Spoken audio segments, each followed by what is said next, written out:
What's the deal? What's the deal? I know it's been a minute. Man. What's the deal? Make sure you hit that like button. Let some of y'all get up in here real quick, but make sure you hit that like button when y'all jump up in here. Make sure you hit that like button. We got a lot to talk about. So make sure you hit that like button. Let some of y'all jump up in here real quick. Already.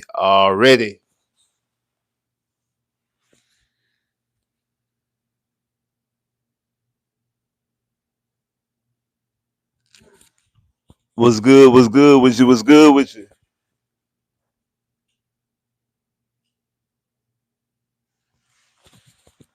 Make sure you hit that like button. Make sure you hit that like button.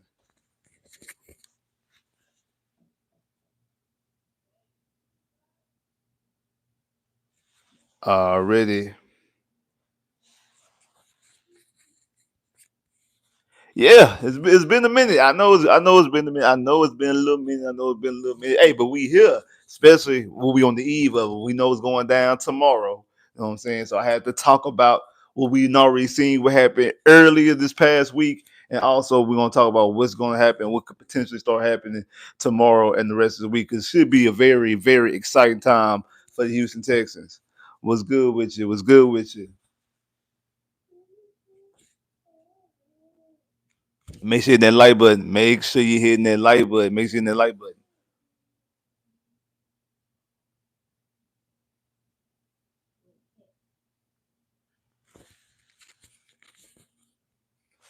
What's up, YouTube? Your boy back once again with another sports topic, and today we gonna talk some football, Houston Texans football. Today we gonna talk about free agency. We gonna talk about what the Texans did, but focus. The Texans got started on free agency a week early. We got started on free agency a week early, so we gonna talk about that, and then we also gonna talk about what's gonna happen and what could potentially happen starting tomorrow, and also Wednesday when free agency officially starts. So, like I said, last week the Texans got started really, and shout out to my boy Wise. Everybody know what I'm saying. Shout out to everybody part of the sauce. Everybody in the Discord. Shout out to, if you're part of Discord, man. Shout out to everybody be part of Discord. Shout out to everybody with the round table. You know, Honcho, Wink, Wise, Tenny, Hector, Ray, Swisher. Shout out to everybody that's part of the round table. You know, Sauce Sports. You already know what it is. But shout out to my boy Wise because Wise was the first person to notify me to tell me early Monday morning, like around like 6:30 in the morning, come messaging me telling me that Tytus Howard got traded to Houston, Texas, traded Tytus Howard to the Cleveland Browns for a first round pick. Tytus Howard ended up getting a massive contract extension, making him one of the highest paid right. I don't even know if it's just right tackle, it might be tackle in general. He's like top 10 in tackle pay in general, not just right tackles and both right and left tackles. But that's a conversation for another day. But obviously, agitated, won a new contract. I don't want to say agitated, but definitely was trying to go out there and get a new contract. Wasn't going to get that contract here. It is up to the Texans to be able to, hey, we're not going to pay you. Send you somewhere you get paid, and then we can get something back for it. And people now want to know how I feel about that move specifically. I get it. I actually wasn't tripping about the move. A lot of people were tripping about it initially when the move first happened.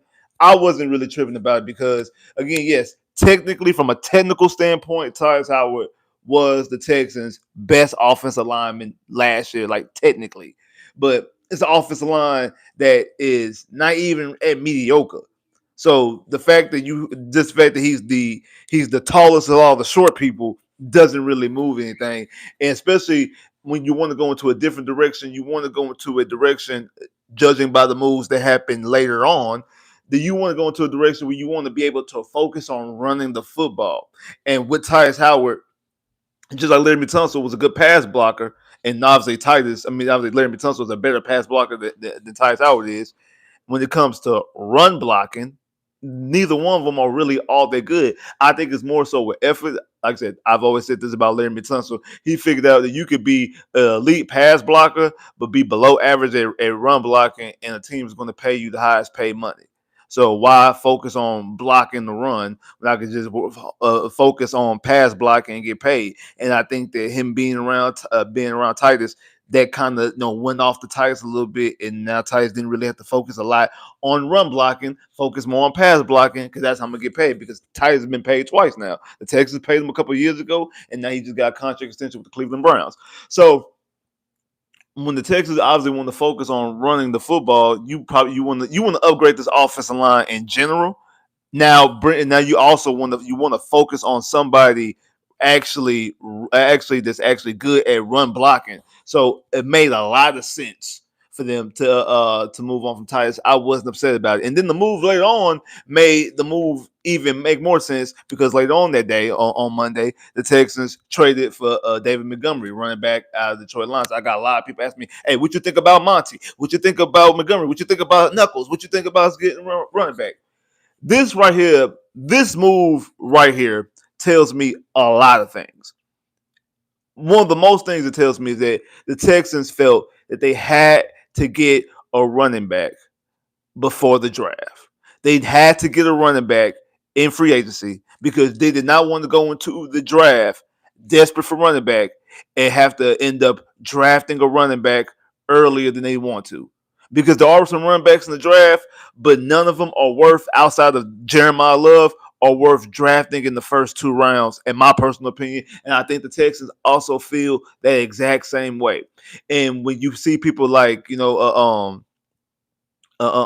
Hall getting franchise tagged, and when you see Javonte Williams getting the contract extension with Dallas, then now the running back pool that would have been there is starting to shrink up, and you don't want to be playing musical chairs, and you're the team standing without a running back. Everybody else sitting down and got a running back and they on their roster, and you stand up without a running back, and now you got to go to the draft, and now you got to draft Zarian Price with your second pick, with your first or second pick in the second round, or even your first pick in the first round with the 28th pick in the first round, which I think all 3 of those are overdrafts. Maybe that second pick in the second round would be okay, but pick 36 or 35, whatever it is, and pick 28, those 2 picks, you should not be using neither one of those 2 picks. No, it's pick 38. I'm sorry. It's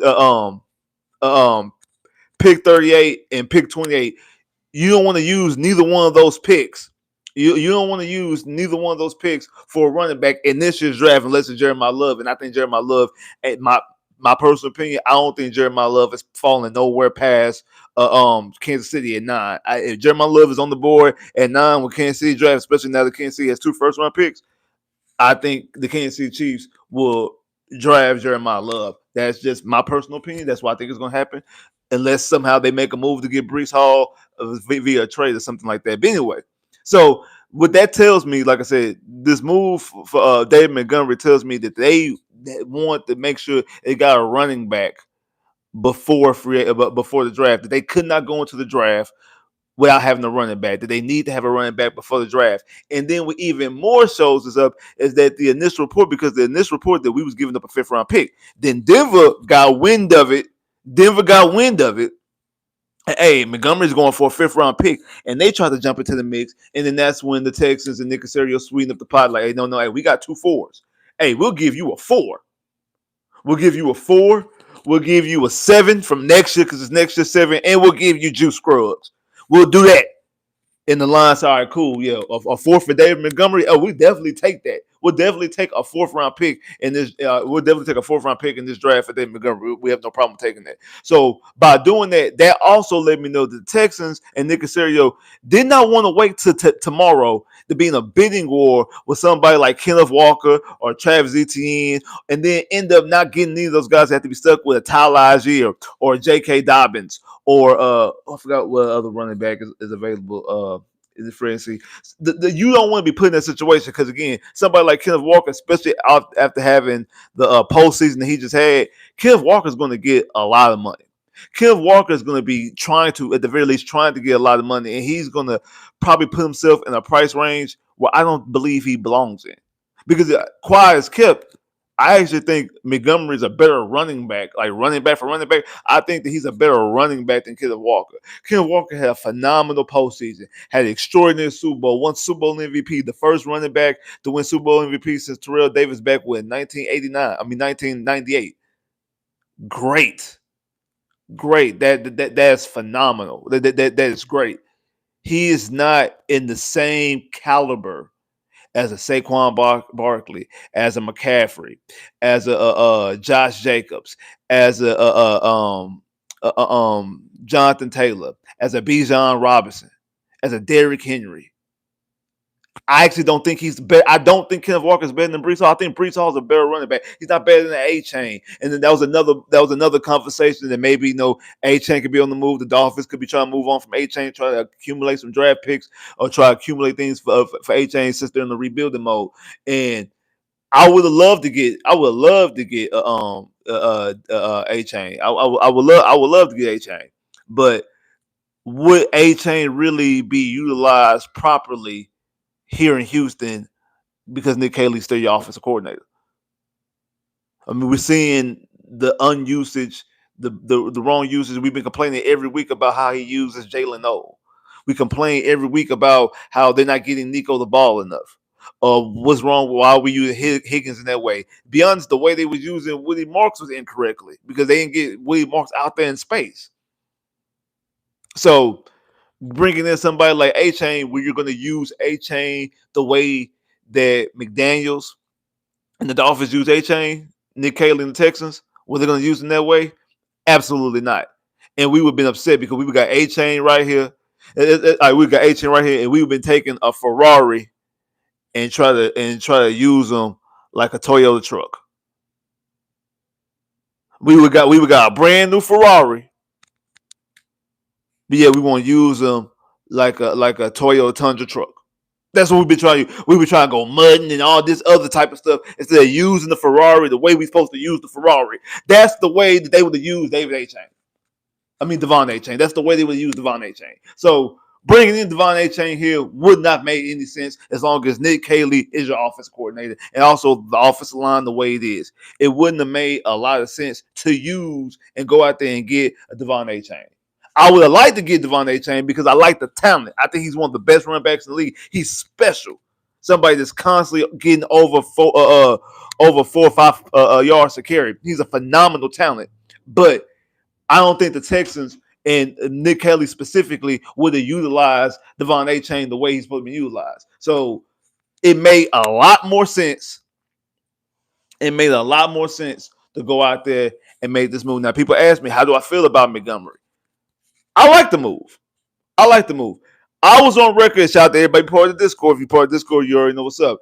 I said this the moment where it seemed like that the Jets, it wasn't official that the Jets were going to franchise. It wasn't official that the Jets franchise tagged Breece Hall, but it was underwent. That more than likely that's what's going to happen. They're going to franchise tag Breece Hall. I'm like, okay, if you're not getting Breece Hall, if you're not going out there to be able to get Breece Hall, I didn't want the Texans to sign a running back in free agency. I didn't want them because, like, by that time, Javon Williams was already off the market. He re-signed with Dallas. Like I said, I think that Kenneth Walker III had a phenomenal postseason, but to me, he has the biggest buyer beware sticker on him because I don't know if you're going to get that same level of production you got in the postseason throughout his career because he hasn't really shown that. He's shown you to be slightly above average as a running back. He had 1,000 yards his rookie year. He barely had 1,000 yards this year. Other than that, he really hasn't done anything. He's actually shown you slightly above what we've seen out of DP. Remember, DP was like 70 yards away from 1,000 yards his rookie year. And he missed the last like 3-4 games. So he would have clearly got 1,000 yards. He probably would have got like 12. Be honest, DP probably would have got 1,200 yards his rookie year. And we've seen how that worked out with him. That's kind of the same vein that Kenneth Walker's been looking at into this postseason. Now, this postseason, boom. The postseason, I can't take nothing away from this 3-game, but it's a small sample size of this 3-game stretch that we've seen. We got to be completely honest. And cool with getting them, but it's the price tag you're going to be paying them. You're going to be paying him like maybe not as much as Saquon and McCaffrey, but damn near there. He's talking about, I think it's talking about him getting $14 million a year. Well, I think got like what, about 18? I think Saquon got around like 18 and McCaffrey got like around like 16, something like that. So you talking about getting him like $14 million a year for a running back that I don't think next year is going to get 1,000 yards. I don't think that he's going to get whatever team he's on. I don't think he's going to get 1,000 yards. And you're talking about paying him $14 million. So I didn't want to do that. Then, like I said, hey, Travis Etienne, cool. It'd been okay. I wasn't really tripping on that. Again, like I said about the whole, I've been ecstatic to have A-Chain. But my thing is, I just rather draft a running back. I'd rather just draft a running back and put a young running back in the stable and try to bank on the upside of them because, you look at some of these guys' ages, they ages are 28, 29 years old. Like you look at Rico Dowdle, I wouldn't mind getting Rico Dowdle because I think if you get him, you're not gonna sign him to no more than a 2-year contract, but he's kind of old. Same thing with Montgomery. Montgomery is 28 years old. He'll be 29, I think, in June. So he'll be 29 not before free agency, before training camp starts. Now, he does have a lot of wear and tear as far as carries because obviously he split a lot of time the last 3 years specifically with Gibbs. So he doesn't have a lot of wear and tear as far as actual carries, but 29 is still 29. Like it doesn't matter that he been on the shelf. He's still 29. Like he still be 29, and 29 is still different than 24 with or without the carries. Like you still feel different physically from 29 to 24. You still feel differently. So just because you don't have the same amount of carries, just because you don't have the carries that these other guys have had, yes, that puts you in a better situation. And I can see you had a little bit, like they say, a little bit more tread on your tires. Absolutely, but you're still in that age range. So again, I like the move. I like the move. I also like the fact that they haven't messed with his contract, so he's still in the contract for the next 2 years. Uh, Averaging like was it 4.8? Is it 4.8? I'm sorry. No, actually, I got that contract wrong. But he's still in the contract for the next 2 years. I still think the Texans need to draft a running back in the draft. Now, what they've done is now that they've made sure that they don't have to draft a running back with the first pick, or the first round pick, or the second round. But that third round, specifically the fourth round, I think the Texans need to take a stab at a running back.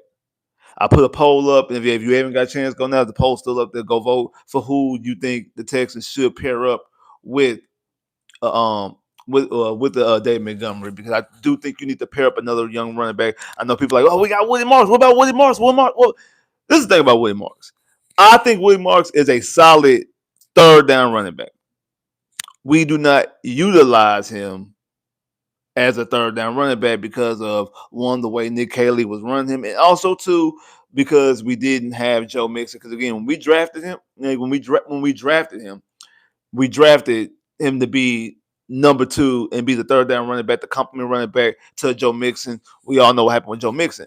So maybe now with Montgomery, now he can actually utilize that role, be a third down running back, able to utilize him in the pass game and things like that.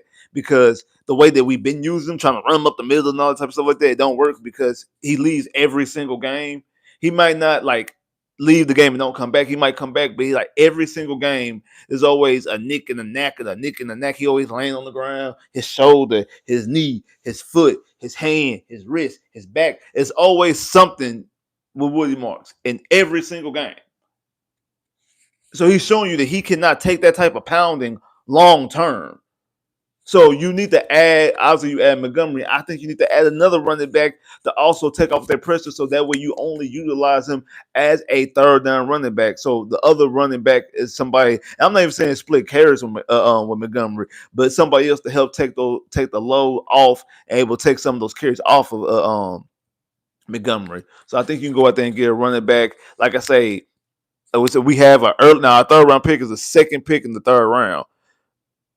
Maybe not that high. Maybe knowing Nick doesn't sit still in the draft anyway. He probably move back down, acquire some more picks, or utilize that fourth round pick. You got 2/5, try and move up. So in that back half in the third round and early on in the fourth round, I do think you should be able to target and be able to get another running back to add to the fold and add to this room to actually help take some of the pressure off of Montgomery. And that way you don't have to always just utilize Woody Marks in that standpoint. I see somebody just put talking about what Derrick Henry is 32 and still lead running back.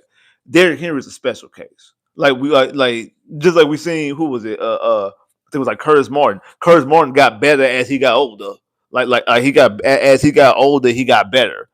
And Tiki Barber too. Both of them. Tiki Barber is the one that's more so is the one that's the bigger anomaly because Tiki Barber wasn't always great. Like when we talk about like Derrick Henry is a 2,000-yard runner.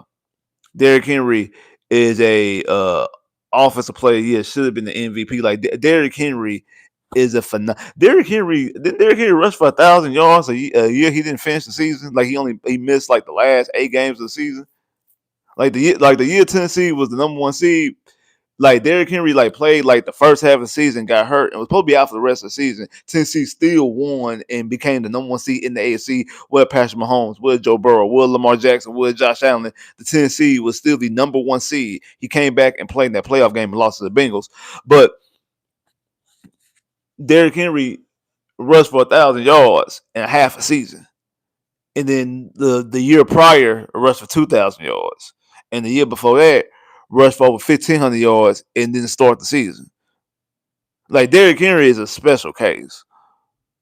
He's a Heisman Trophy winner. Like Derrick Henry is a special case. And also too, like Derrick Henry started off the season with that first game against Buffalo, played phenomenal. And then throughout the middle of the season, like when Lamar Jackson did, like Derrick Henry disappeared. Then towards the end, down the stretch, he started going off again and started looking like Derrick Henry.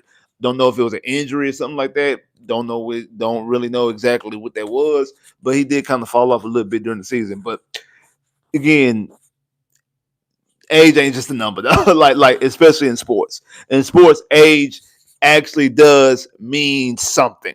Like age actually does mean something. You need to be careful with that. So again, that was Monday.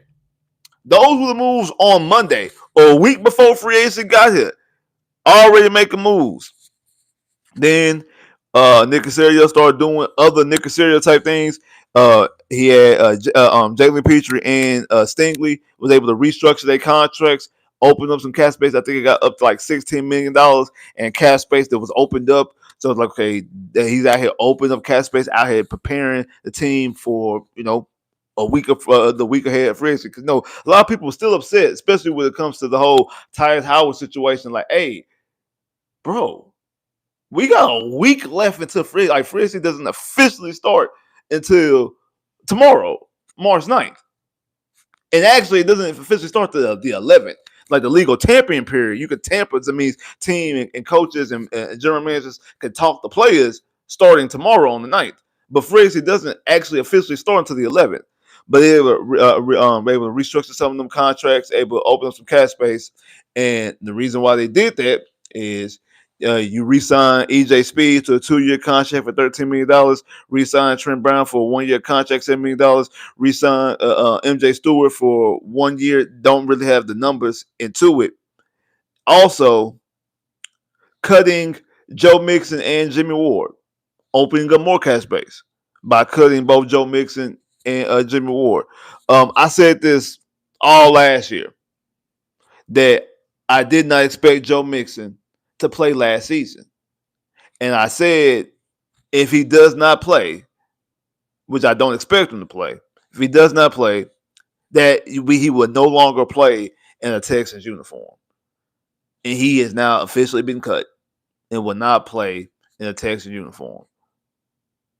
While everybody was out there during training camp, when they was acting all coy and acting like they didn't know what was going on, and people was pressing them, asking questions, and some of y'all in the comments, some of the fans out there, like, hey, y'all need to chill out. Like, hey, why y'all worry about Joe Mixon? We got this going on. Why y'all worry about Joe Mixon? Y'all letting the whole C. Harris thing, man, give y'all PTSD. Texas fans got PTSD because of C. Harris. This is one C. Harris, because at least C. Harris came back and played in 2024. Joe Mixon did not play at all. Didn't even come close to playing. Didn't even practice. At least C. Harris practiced and played. He might have played 2 snaps, and he ain't been the same since. But at least he actually did come out there and play. This was actually worse, because he ain't play. And you didn't have a replacement for him. At least you had At least you had told us. At least you had told all us for the linebackers. You didn't have a replacement. You had to go out there and get Nick Chubb.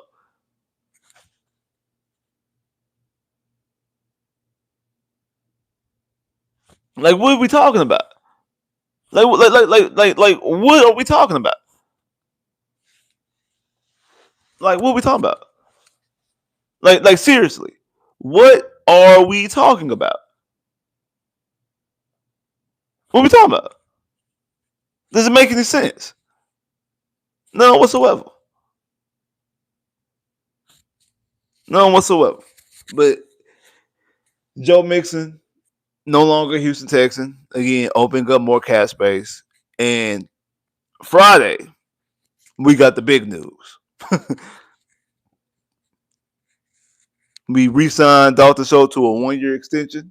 We're not re-signing him. We gave Dalton Schultz a 1-year extension, 1 year, $12.6 million. Then we gave Danielle Hunter a 1-year, $40.1 million extension, making him the 5th highest pass rusher. Now, this is actually very, very significant. Very. Because Danielle Hunter was making $35 million a year. So this bumps him up $5 million. We all know that it's been 3 years that CJ and Will have played. So now both of those guys are eligible for a contract. Most Texan fans think that CJ has to either earn or hasn't deserved a contract extension. Cool. I think that majority of Texans, if not all Texan fans, believe that Will Anderson deserve a contract extension ASAP. Yesterday, 2 days ago, a month ago. He deserves a contract extension. And he's going to get it this offseason. He's going to get anywhere between $45 to $47 million. He's going to get anywhere between $45 to $47 million. I don't think the Texans would have. I don't think the Texans would have been able to operate and look themselves in the face by giving Will Anderson that type of money and Danielle Hunter only making $35 million. Especially if Danielle Hunter was advocating for some more money. Danielle Hunter is the best pass rush on the team. Now, is he the best defender? No. He's not the best defender. The best overall defender is Will Anderson. Will Anderson is the anchor of the defense. But we're talking about getting to the quarterback, sacking the quarterback, put the quarterback on the ground. Of the two, Danielle is better than Will is. But we talk about a $10 million difference on a 10, potentially 11, maybe even $12 million difference. So that's the reason why I feel like they gave him that contract. Because $35 million is great. But then was somebody over there making 47? Hey, bro, we got to talk. And if y'all talk, after y'all pay him 47, you might be paying Danielle 42, 43. Maybe even 44. If you want to be completely honest. If they would pay Will and make Will and give Will 47, you're talking about Danielle Hunter probably asking for 44. So let's nip this in the bud now. But it's very similar to the J.C. Horn and Stingley situation last year, because remember, both of their agents they moved together. And they moved together was not about to allow Stingley to get signed first before J.C. Horn, because when J.C. Horn got paid, J.C. Horn was the highest paid corner, but I think by like $2 million, and then Stingley jumped them with 5, got 5 over that. So if he would let Stingley get paid first, Stingley wouldn't have got $30 million. Stingley would have probably ended up getting probably like around like 27. And then now J.C. Horn, the Carolina's like, well, we're not about to pay J.C. Horn 25 and Stingley only get paid 27. We gonna lower that down. So what he did was, hey, I'm gonna let JC get paid first. Let JC reset the market first, and then boom, Stingley's about to then Stingley about to hit it over the head. Same way. And we're not about to allow. It's just in reverse. We're not about to let the guy that's getting paid high let him get his money first. Because then now Daniil coming in like, hey, Daniil his agent's like, hey, listen here, cool, he getting paid more than me. That's fine, but look at these numbers. Look at these numbers. Look what I'm doing. Look what I'm doing. So now we're talking about 43, 44, maybe even 45. While Will getting 47. Now he got his 40. He cool. We'll go out there and get his 47. Ain't nobody gonna say nothing because hey, you got your 40. So because it's one thing to be being paid 35. Now you got $5 million increase. So it's a little bit different. So we see why Nick Caserio is able to move all these things around, restructure contracts, cut some players, move some players, and things like that. So now open up cap space to get that done. And again, he's done all this. And like I just said a couple minutes ago, free agency hasn't officially started yet. The legal tampering period is not till tomorrow, until March 9th. That's the legal tampering period, tomorrow, March 9th. Free agency doesn't officially start until March 11th. So, what will the Texans do now? Another reason why I think going after and getting Montgomery and trading for Montgomery a week before, another reason why it was a big plus, because now you don't have to be in a bidding war and try to talk and get deals done with Kenneth Walker or Travis Etienne and any of the other people. And now free agents are flying off the board. Because remember, that's what happened a couple years ago with Saquon. They were in the market with Saquon way too long. And they lost out on DeAndre Swift. And they lost out on the Josh Jacobs. And they lost out on a Singletary and things like that. Luckily for them that the Bengals want to move on from Joe Mixon. And he was able to trade and get Joe Mixon. He wasn't waiting this time. He went out there and traded and got the Montgomery deal early. He looked and seen, hey, what's about to happen? I'm not about to be in that same situation I was in 2-3 years ago. I'm going to go out here and get Montgomery right here today. Now I can sit up here. I'm going to, give Dalton Schultz an extension, give Danielle Hunter an extension. Hey, I re-sign EJ, re-sign Trent, re-sign MJ Stewart, get rid of Mixon, get rid of Ward. All right, hey, restructure Stingley and Petrie. Okay, cool. Now I can focus on Cade Mays. I can focus on McGovern. I can focus on Wyatt Tiller. I can focus on Batonio. Like, and I feel like that's what he's about to do. I feel like that's what he's about to do because you shown by especially going out there and getting Montgomery that you need to run the football. You show there's an emphasis that you have to be able to run the football. While your quarterback is struggling in the game and it's bad weather, it's sleeting, it's raining. Your quarterback is not looking good. He's throwing 4 interceptions in the first half. And you're throwing the football 45 times. It's not like you're down by 15 points, 20 points, so you got to throw to get back into the game. No, it's a one-possession game. It's a one-possession game.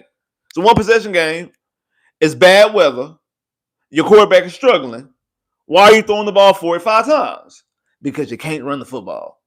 Your running back ain't good at it, and your offensive line ain't good at blocking it. So you can't run the football. So, let's get down to the core problem. Okay, cool.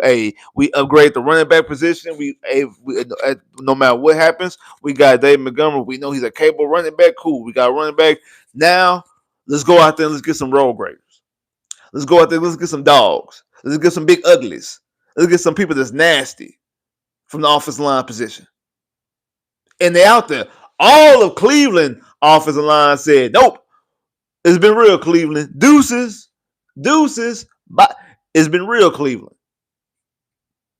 We know that they've been able to run the football for years. That offensive line been able to block for years as far as run blocking. Go out there and get at least one of those offensive linemen. If you can get to, I think you could probably get two of them. I know a lot of people want out there and get Tyler Linderbaum. Hey, cool. And we all know Tyler Linderbaum got paid from Baltimore. And Tyler Linderbaum would have been great. Hey, if we would have got Tyler Linderbaum, I would have had no complaints. But kind of very similar to I know a lot of y'all probably don't remember this. Back in 2011, back in 2011 free agency, everybody Texas desperately needs a corner. That's like our biggest need because Dante Robinson left and went to Atlanta. The Texans need a corner. Dante Robinson left and went to Atlanta. Kareem Jackson had a horrible rookie year in 2010. The Texans need a cornerback. The best cornerback at that time, one of the best, Nnamdi Asomugha, coming out of Oakland, was a free agent. He was the toast of the town.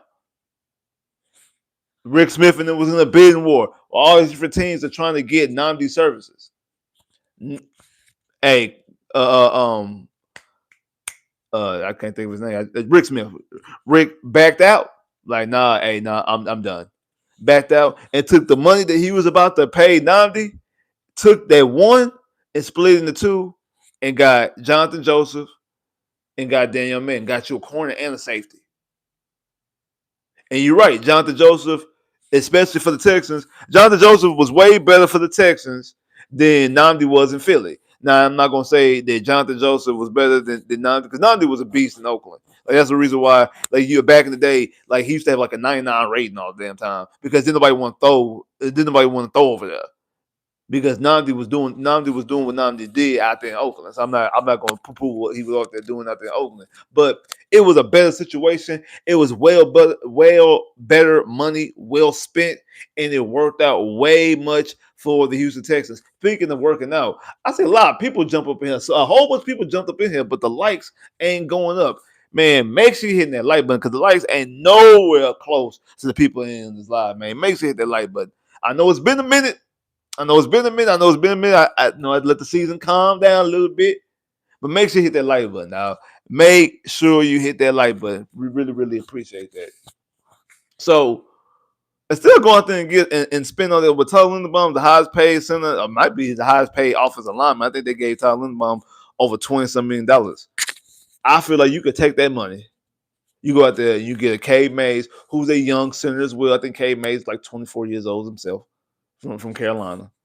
You go out there, you pay Cade Mays, and then I feel like you also go out there and get right and left guard Batonio and Wyatt Teller. And that's your starting five.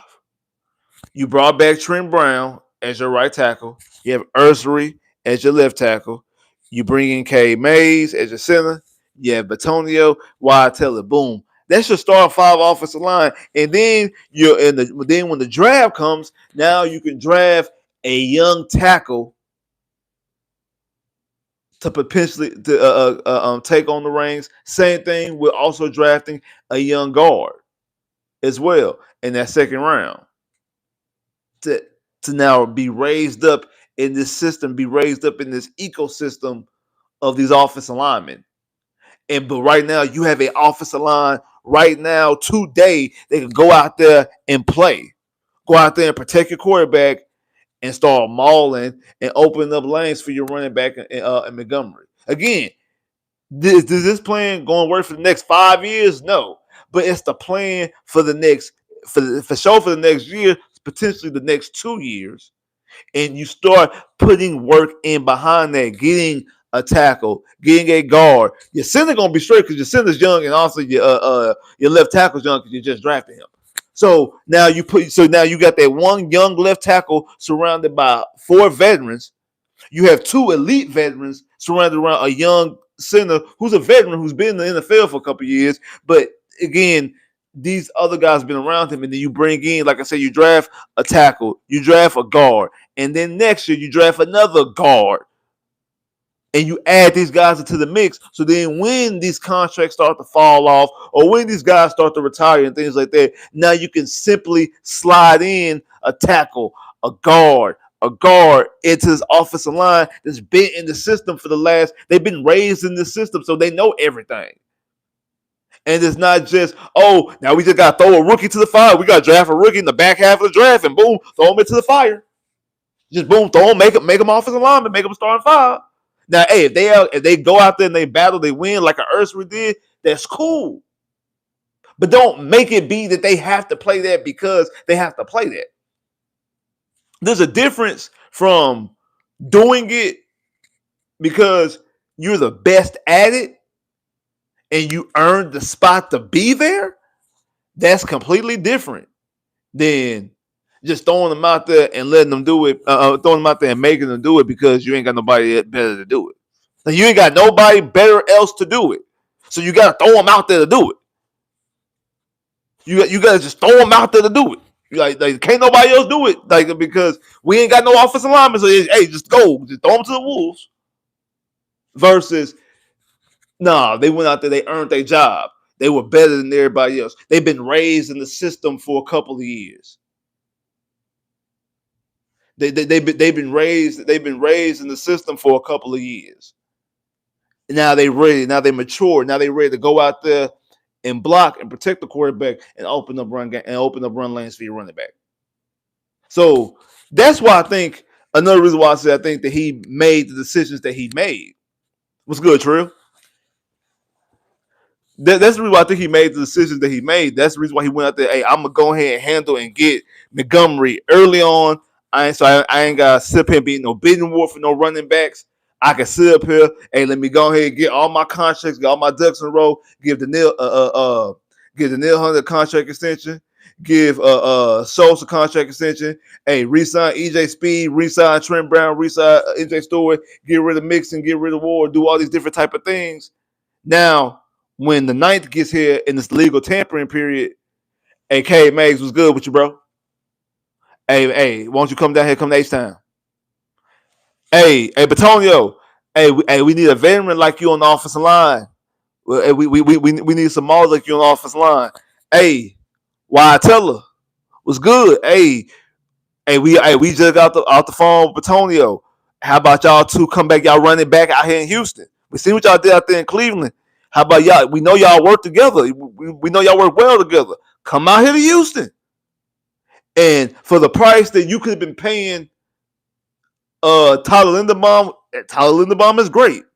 Just for a little bit more, just a little smidge more, probably just a little 2-3 million more. You can get Caleb Mays, Wyatt Teller, Joe Batonio. So Ursary, your left tackle, Batonio, your left guard, K Mays, your center, Wyatt Teller, your right guard, and your right tackle, Trent Brown. That's your starting offensive line, week 1, whoever we facing. And then come next month, come April in the draft, you draft you an offensive tackle and you draft a guard to be raised in the system. So when guys like Trent Brown and Batonio, whatever, start retiring or move on, you slide them in those spots. Because, like I say, your anchors is going to be K Mays, Ursary, because Ursary is going to be in year 2 this year. And K Mays, like I said, I think he's like 24, maybe 25 at the most, maybe 25. So he's a young offensive. So you got K Mays at least for the next 7 years. You got K Mays at least for the next 7 years. So your offensive line is set as far as the anchors.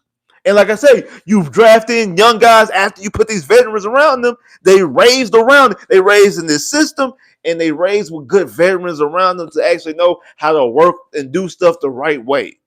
And they're not just being out there being all pretty like a Laramie Tunsil. And we can actually get some real nasty, disgusting offensive linemen. Like we get some actual real road graders, some nasty, some real big uglies, some hogs, some real nasty big uglies that go out there and push people back, actually move people, Because that's what something's been missing with our offensive line. We ain't moving no damn body. We not. When the last time you watched a Houston Texans game and you sat back and was like, man, them offensive linemen really out there moving them guys. Like you ain't never, like, when the last time you was sitting back watching a Houston Texans game, be like, boy, our offensive line really moving people, huh? Man, our offensive line, they out there moving. They moving people around. Like, where's the disgustingness? Where's the hunger? Like, where's the just being massive and just being big and just being animals out there? Open up running lanes, because when you bring in a running back like Montgomery, you're gonna need that. That's what you're gonna need. It can't just be all soft and pretty. No, it can't be all that. You gotta start moving people around. Like, when is our offensive line gonna reflect the mindset of our head coach? Because our defense do, our defensive line do, our linebackers do, our cornerbacks do, our safeties do. Our offensive line don't. Why? The two most prettiest positions on the team be receivers and be DBs. Why do our DBs have more grit than the position group that's supposed to have the most, the offensive line? Like, why do our DBs? It's supposed to be the one of the, if not the one of the most prettiest positions on the field.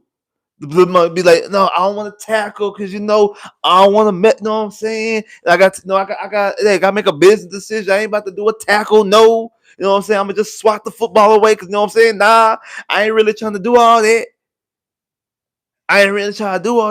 Why they got more grit than the position that's supposed to be moving people around? They're supposed to be big and sloppy and stuff. Make that make sense to me. Especially when you have a defensive-minded head coach. Please make that make sense to me. Because it doesn't. It doesn't. And I think that they start to realize that. And that's the reason why you can't just do it you can't do it all at once. You couldn't get rid of both Tunsil and Tytus at once. You had to do it one by one. Got rid of Tunsil last year. And actually, I think Tunsil you got rid of day one of free agency, like day one of official free agency. I don't think you got rid of Tunsil early. I think you got rid of Tunsil day one of free agency. This year we got rid of Tytus a week before free agency started. So it is what it is. But like, actually do some things like that. Like, actually, like I say, like, move people around and make room for the offensive line and make room for your position groups of what you want to do and how you want to go about and do these positions and what you want to do during free agency. Because there's a lot of moves that can be made, and it needs to be made on the offensive line. Like, now, I thought the biggest need into free agency was the running back because of who was out there and the need that you had at it. But you was able to take care of that before that. Now it's definitely offensive line. You got to go out there. You got to target offensive line. You got to absolutely go out there and target offensive line. And you got to hit offensive line running. And again, not just the names I said, because there's other offensive linemen out there. I'm just thinking about from a contract standpoint. I'm just thinking about getting more bang for your buck. But you can't keep doing that bargain bin shopping that Nick Caserio's been doing since he's been here. Like, Nick Caserio, now, because I want to give Nick Caserio, you know what I'm saying, a little bit of, you know what I'm saying, just a little bit. I'm gonna give Nick Caserio just a little bit. Like, when it comes to him in the draft, because he's been drafting up until last year. He's been drafting for either offensive coordinator that has never coached before, as far as has never been an offensive coordinator before, and also have an offensive line coach that also does not know the philosophy as well. So it's too many moving parts. So that's the reason why you don't really get people like Kenyon Green or Juice Scruggs or Blake Fisher. Why you don't get those guys right? Now you have an offense coordinator again. Still somebody hasn't coached, hasn't called plays before, but at least his offensive coach, his offensive line coach has coached offensive lines before, and also they know what they want to do. Like they know exactly what they want to do. And also, Kaylee at the very least was a tight ends coach, which is close enough to the offensive line without being on the offensive line. So at least he was a tight ends coach prior before becoming an OC. So he's been a tight ends coach for a while. So he's worked with the offensive line. You have Pop, obviously experience with coaching offensive lines, so they have a plan. They know what they want to look for. They know what they know what they want. They know what they want to look for. Especially, I also think they know what they want to look for in the running game as well. So because of that, because they know what they want to do, I feel like you have a better situation. But what I will not give Chris, Casario the leeway is what he's done free agency when it comes to offensive linemen. I give him that with the draft, but free agency I don't, because the free agency is all on him, and it's him being cheap. It's him being very New England Patriot, very like bargain bin. Like he buying from them dollar DVDs that you see in Dollar Tree. He buying from them them $2 DVD bins that be inside right there by the aisle or right there by the wrestler at Walmart. Instead of actually going out there and paying good money for the Blu-ray copy of a good movie that you know is a good movie. Now you and your lady, y'all gonna sit home, y'all gonna watch movies tonight. All right, cool. Y'all go actually pay good money to go get a movie that y'all know y'all gonna like. Y'all know the genre. Y'all know y'all either seen this movie before, got a whole bunch of good reviews. It just came out, all these different type of things. You know it's gonna be a good movie, or has a very good chance to be a good movie. But nah, I'm gonna go get this $2 movie out this bin that I ain't never seen, but I don't know none of the actors. I ain't the words on it look kind of fuzzy, look kind of weird, look kind of cheap. You know what I'm saying? But it's $2. But it's $2 though. So I can get this movie and I can get this movie. Because it's $2.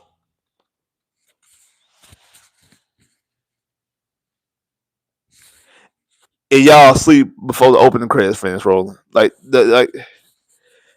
it's a cheap movie. And that's what he's been doing with the offensive line. That's what he's been doing with the offensive line this entire time. Been getting bargain bin offensive lineman. Bargain bin offensive lineman. That's what he's been doing. That's what he's been doing this entire time. That I will not give him credit on that. I will not be like, okay, no, that's something that has to change. And I think he's actually put, especially by getting rid of Tytus before free agency started, I think he's backed himself into a corner that he has to. He has to get somebody. I think he's backed himself into. Again, could it be McGovern? Could it be could it be McGovern? Could it be K Mays? Could it be Petonio? Could it be Watson? Could it be, I don't know who is exactly going to be, but I feel like he has backed himself into a corner that, hey, you gotta get somebody up in here. Like somebody gotta be up in here. You can't just you gotta get somebody in here. You can't just show up and be like, here you go. Like you gotta bring somebody up in there. Like somebody has to be up in there. So we'll see exactly what he's going to do.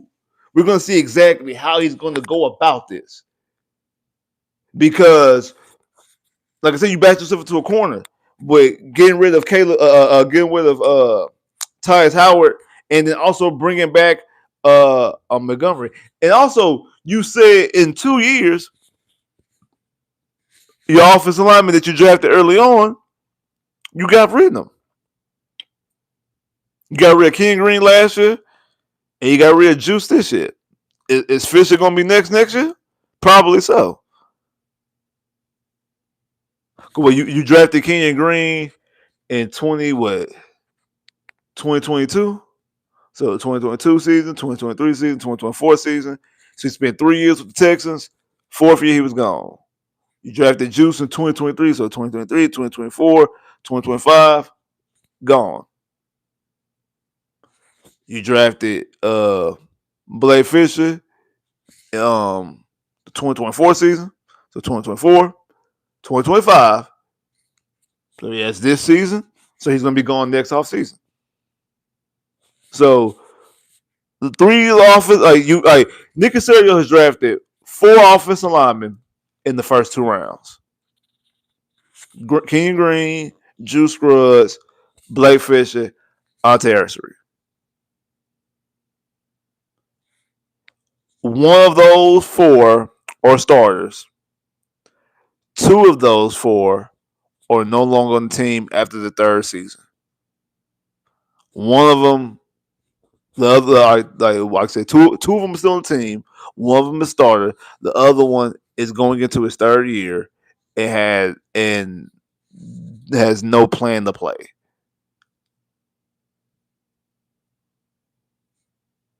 But like I said, all those 3 are previous before Pop and Kaylee. Ursery's the only one since Pop and Kaylee. So we'll see what happens. That's been my whole thing with Ursery. Like I said, unless Ursery was like an all pro this year, I'm more so waiting to see what Ursery does next year because all of his offensive linemen has showed flashes, showed promise, looked well, played good in their first year. Year 2, they became unplayable. After year 3, they're gone for 2 of the 3. So I want to see what happens with Ursery after the season. I like Ursery. I think Ursery has the best potential of all of them. Ursery looks better, and he was the only one that was able to hold down a starting job without actually one give it to him. Like King Green's job was given to him. Ursery actually I went out there, earned his job, and got better throughout the year. So I think Ursery's going to be fine, honestly. But I do want, but before I just be all just, hey, Ursery, yeah, I want to wait and see before I just be all excited about what Ursery's doing. I gotta wait and see first.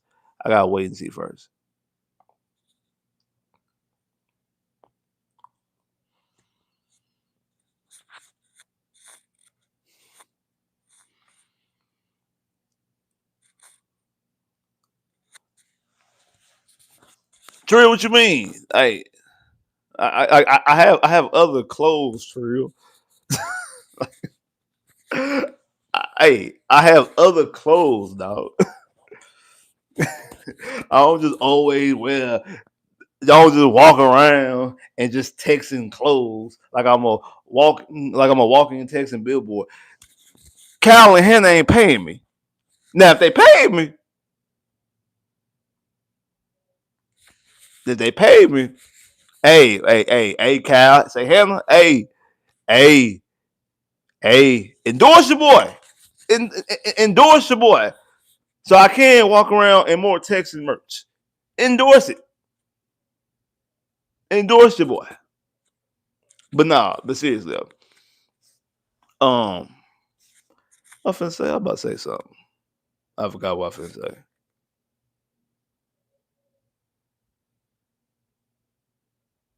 I forgot what I was about to say. But anyway, but seriously though, like I said about the Texans, we'll see. Like I said, free agency starts tomorrow, March 9th. Well, like I said, the legal tampering period starts tomorrow. They'll be able to, so it means general managers could talk to agents, talk to players, and stuff like that. So you're going to see a lot of deals being start to be done tomorrow. You're going to start seeing a lot of different things tomorrow about certain players with certain teams and things like that, and things are getting close, or people flat out with deals with other teams, but nothing is official until the 11th. Because again, like I was telling somebody the other day, like technically, like Montgomery is not even a Texan, and neither is Tytus Howard is not even a it's not Cleveland Brown. Like the Texans could call Cleveland tomorrow and be like, "Hey, you know what? Hey, we playing. Hey, we was joking. Hey, nah, we won't keep Titans." And same thing, like Detroit could be like, "Hey, hey, we want to keep Montgomery." Like, yeah, all good. Like, because that's the reason why. Like I said, it was announced early on. It was a fifth round pick, and then ended up being switched to a fourth round pick because it wasn't official yet. Remember a couple years ago with Joe Mixon, like they announced that they cut Joe Mixon, but it wasn't official yet, and that's the reason why Texas was able to swoop in and get him for a seventh round pick. So, like I said, so the deal is not officially. None of these things are official. It won't be official until Wednesday to the 11th. However, players can talk to free agents and talk to agents and stuff like that tomorrow, probably at midnight. So they probably on the phone. Cool. They probably on the phone with them right now because it's probably midnight Eastern time. We Central time, so we it's 11 o'clock for us and it's 12 o'clock for them. So hey, they probably already. I mean, we already know that they be talking to them players outside. They don't be waiting for the legal tampering period. They really be talking to players. But like I said, so they probably on the phone with them right now, getting deals done right now. But all in all, like I said, the Texans, Nick Casario did a lot of good moves. I'm cool with all the moves. Prior, there's not really no move I'm angry at. And not even the move like I wish they would have did this, that, and the third. The move so far, I'm cool with it. And I just think that they put themselves. Most importantly, they put themselves in a better position this week. That's the reason why all that stuff was important to get done last week. Because now this week it puts them in a better position. They can focus on what they really need to focus on to get this stuff done. Uh, I'm gonna be doing a series after this week.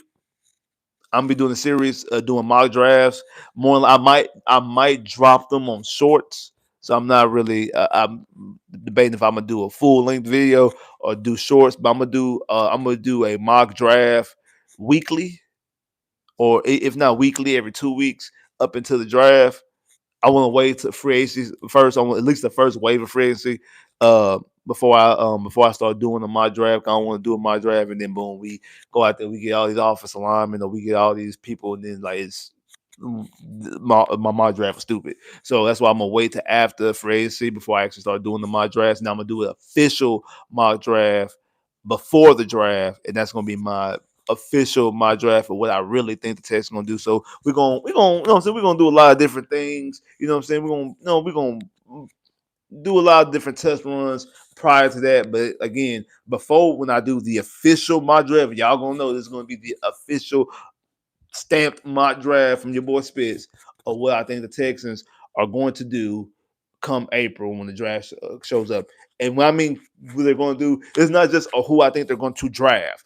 Also, I think of potential moves, trade ups, and trade backs potentially. So you see, because again, I think that Nick Casario, not that I know Nick Casario doesn't stay still in a draft. He always moving up and down. So trades will be in some of these drafts. Not all of them, but some of them.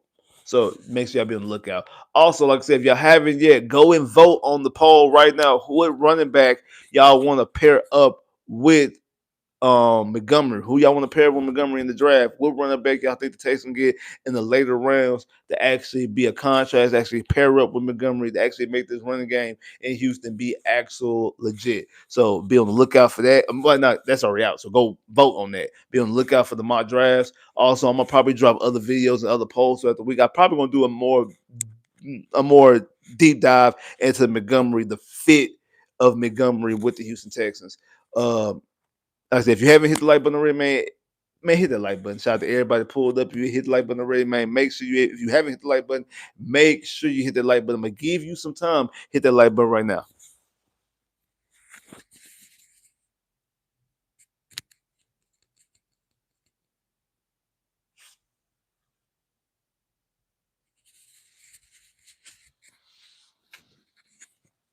Already, man. Appreciate everybody that pulled up. Appreciate everybody hit the like button. Appreciate all that. If you ain't hit the like button already, I'm gonna give you some more time. Make sure you hit that like button. I'm gonna give you some more time. Hit the like button right now.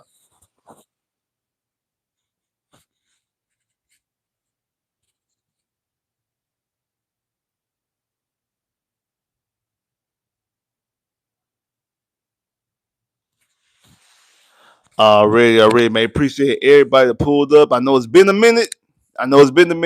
Hey, don't worry. Probably gonna do another one after this week to talk about what they've done this week in the moves. So be on the lookout. Probably do another live probably on Friday. I know I normally do them on Fridays. I want to do this one right before free agency started, but probably do one on Friday breaking down the moves that have been made or maybe not been made. We're gonna talk about it. So make sure y'all pull up, man. Appreciate everybody that pulled up. If you ain't hit the like button already, man, make sure you hit the like button. Be on the lookout for a more deeper dive into the whole Montgomery trade and the fit for the Texans. And also make sure y'all pull up and vote on all those type of polls that I posted on there. Like I said, like, share, subscribe. If you haven't, comment below. If you haven't clicked that bell, get more video. I holla.